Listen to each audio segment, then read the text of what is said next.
ارے اور تو اور یہ عمر بن خطاب رضی اللہ عنہ ہیں. کون ہے عمر بن خطاب؟ یہ وہ عمر ہے جن کے بارے میں پیارے نبی نے کہا تھا لو کان نبی بعدی لکان عمر، اگر نبوت میرے بعد جاری رہتی تو عمر نبی ہوتے. اور یہ عمر ایسے عمر کے خوف کا یہ عالم تھا.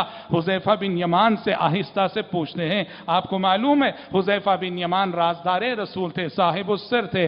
پیارے نبی نے انہیں راز بتائے تھے. پیارے نبی نے حذیفہ بن یمان کو منافقین کون ہے وہ بتایا تھا، جو بات کہ آپ نے عام صحابہ کو نہیں بتائی تھی. حذیفہ بن یمان جانتے تھے کہ منافق کون کون ہے. عمر بن خطاب حذیفہ کے پاس جاتے ہیں، جا کر آہستہ سے پوچھتے ہیں، کہا کہ حذیفہ ذرا یہ بتاؤ منافقین کی جو فہرست اللہ کے نبی نے تمہیں بتائی ہے کہیں اس فہرست میں عمر کا نام تو نہیں ہے؟ اللہ اکبر.